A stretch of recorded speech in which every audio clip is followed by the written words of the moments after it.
Hola, ¿qué tal? Estaremos el día de hoy hablando de constructores y sobrecarga, que son elementos de la programación orientada a objetos también. Entonces, lo primero que vamos a recordar ahorita es que estábamos trabajando con dos conceptos, clase y objeto, donde la clase era como la receta de cocina y el objeto el elemento ya en sí. Y estábamos haciendo precisamente con este ejemplo, ¿no? Teníamos un desayuno que tenía tres atributos, el nombre del cereal, el tipo de leche y la hora, y tenía dos métodos, uno que no recibía nada, pero indicaba que era de esa clase con self, y otro que recibía un extra e indicaba que también era esa clase con la palabra self. Recordemos que a la hora de hacer la impresión, para imprimirlo ponemos self.nombre, self.tipo de leche y así sucesivamente para nosotros indicar que son atributos de esta clase. Entonces el self está indicando un elemento de él mismo, ¿no? De esa misma clase. Y ahora sí vamos a ver formalmente qué es un constructor. Un constructor nos va a permitir construir el objeto, es decir, nos va a permitir instanciar una clase. Decíamos que el objeto es una instancia de una clase. Y en ese sentido, en Python se conoce también como inicialización. Lo que vamos a hacer es hacer la instancia del objeto es la función principal del constructor y esto implica que se va a reservar memoria para este elemento. Otra de las funciones que tiene que ver con los estados iniciales, es decir, que yo puedo dar valores iniciales al objeto cuando lo estoy creando, restricciones a la hora de que se crea. Y para hacer nuestro constructor estaremos utilizando este método, es doble guión bajo, init, doble guión bajo y paréntesis. Entonces, retomando el ejemplo que teníamos del desayuno, decíamos que teníamos tres atributos y dos métodos. Si yo pongo un constructor aquí, donde tal vez el constructor reciba algún parámetro, por ejemplo, en este caso, nuestro constructor es init y recibe un atributo, en este caso está recibiendo un parámetro, el parámetro hora, donde este parámetro hora se va a asignar al atributo hora de esta clase. Entonces, este va a tomar el valor de lo que reciba aquí. Son dos diferentes. El que recibo aquí es el que se le va a asignar o le vamos a poner ese valor al que pertenece a esta clase como tal. ¿Ok? Entonces, en este caso, noten además que hora, que lo teníamos declarado aquí en esta parte, ya desaparece, acá ya no está declarado, porque en el momento que hacemos el constructor, aquí es como volverlo a iniciar o volverle a decir a la clase que tiene un elemento que se va a llamar hora. Entonces es como repetirlo, por así decirlo. Entonces no es necesario, no nos marcaría ningún error, pero no es necesario. Y esa hora, esta es la que es recibida aquí. Entonces este 9 se recibe aquí en este método y este 9 va a pasar a ser parte de este desayuno como tal. Veamos el código para que lo probemos como tal. Entonces nosotros tenemos nuestra clase desayuno. Si nosotros queremos hacer el constructor, entonces pondríamos def para definir la función init, que es esta que tenemos. Y bueno, ahorita vamos a decir que no recibe nada como tal, que diga que pertenece a esta clase y que está recibiendo el parámetro hora. Y aquí abajo vamos a decir que la hora de esta clase va a ser igual a lo que yo estoy recibiendo como hora, esta de aquí. Y entonces aquí ya he borrado como tal la hora. Si yo lo dejo como lo estábamos llamando, que era así, hojuelas de maíz igual a desayuno, me marcaría un error. Este error tiene que ver porque nuestro constructor, o como lo estábamos mandando a llamar, los paréntesis estaban vacíos. Entonces me marca error porque ahora necesito recibir un elemento, al menos la hora, ¿no? Entonces, si le ponemos ya ese 9 como tal, ya no me marcaría ningún error. Y bueno, me está marcando como tal que tengo ya mi objeto desayuno. Así como tenemos este método init, tenemos otros métodos que se conocen como métodos especiales. Entonces, aquí por ejemplo tenemos que para crear nuestro objeto vamos a utilizar precisamente el init. Para destruirlo utilizaremos el delete, doble guión bajo, delete. Y estaremos utilizando estos otros dos que son muy parecidos entre ellos. Los dos van a hacer una representación del objeto. Es decir, si yo quiero mandar a imprimir el objeto, no me puede imprimir como el pedazo de memoria donde se guardó o algo por el estilo, entonces trata de ponerlo que sea, digamos, como que legible por nosotros, ¿ok? Entonces, para eso utilizamos estos dos métodos. De hecho, cuando mandamos a llamar el print, lo que hace es convertirlo con este método precisamente. La diferencia entre estos dos es que en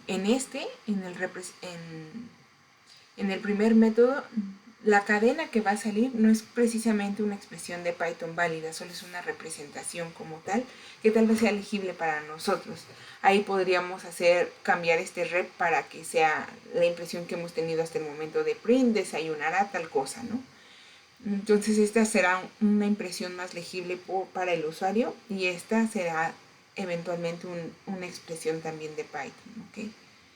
Y bueno, vamos a ver otro ejemplo para que esto quede más claro, la parte de los constructores. Entonces vamos a hacer un ejemplo de un taco. Sí, ya sé que otra vez un ejemplo de comida.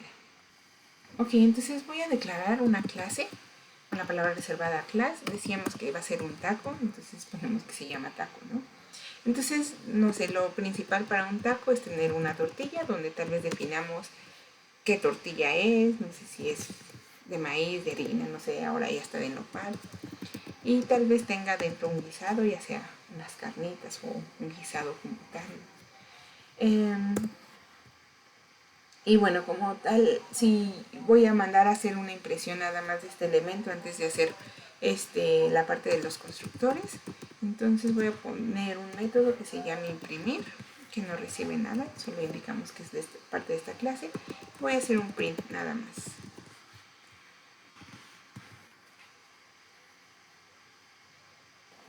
Entonces aquí ya tengo mi método como tal y voy a crear un objeto, ¿ok? Entonces voy a decir que mi objeto se llama mi taco y lo voy a crear. Entonces mando a llamar el constructor, que ahorita no hemos escrito nada y entonces está uno que es por default y lo mandamos a imprimir. Voy a correrlo. Y vean, tengo un taco de algo con algo. ¿Por qué? Porque este está vacío y no ha asignado ningún valor, ¿no?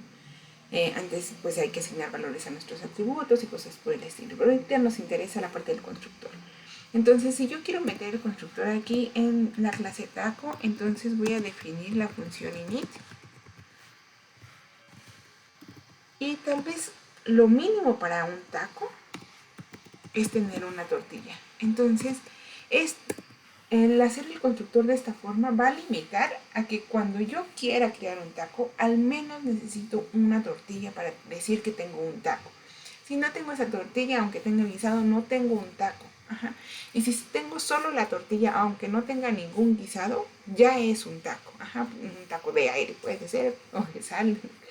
O sea, pero ya es un taco formalmente, ¿no? Entonces, esto me ayuda a restringir la forma en que lo estamos creando. Entonces nada más lo voy a asignar aquí, que la tortilla que reciba sea la misma tortilla que le vamos a poner.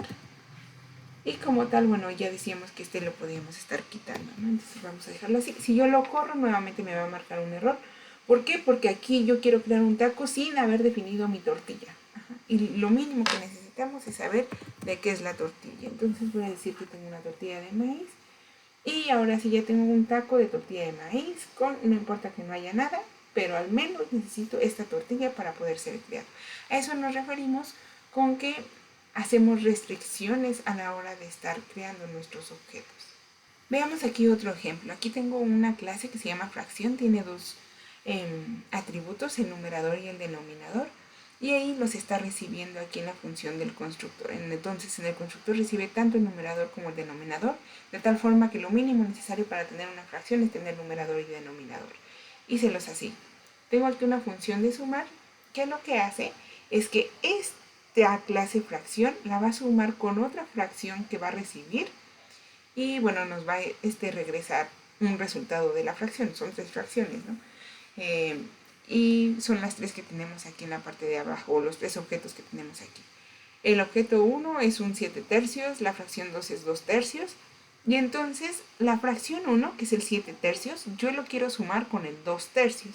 Y este resultado lo voy a obtener o guardar en la fracción 3,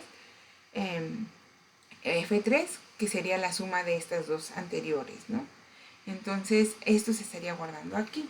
Noten que ya tengo aquí mi constructor. Ahora, en este sentido, ¿cómo podríamos ver el otro tema que decíamos al inicio de este video? La sobrecarga como tal, ¿no? O sea, ¿cómo puedo yo ver la sobrecarga? En la sobrecarga vamos a tener que el mismo método podría ser llamado de diferentes formas. Entonces, en este ejemplo en particular, tal vez yo pueda sumar con más de una fracción, no solo quiero sumar dos fracciones, tal vez pueda sumar 3, 4, 5, 6, n fracciones. Entonces tendría que definirlo aquí. Este sería para recibir una sola fracción y en caso de que el usuario desee, podría agregar una fracción más. Si no la agrega, pues se pone none, diciendo que puede ser un parámetro que no mande a llamar el objeto como tal. Entonces, al poner none, decimos que este parámetro no es un parámetro requerido.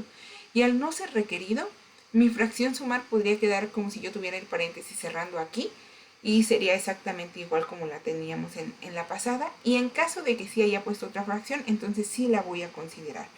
Y bueno, pongo acá abajo una condición para en caso de que no esté, pues hago las operaciones del método anterior, y en caso de que sí esté, pues sería otra forma la operación, ¿no?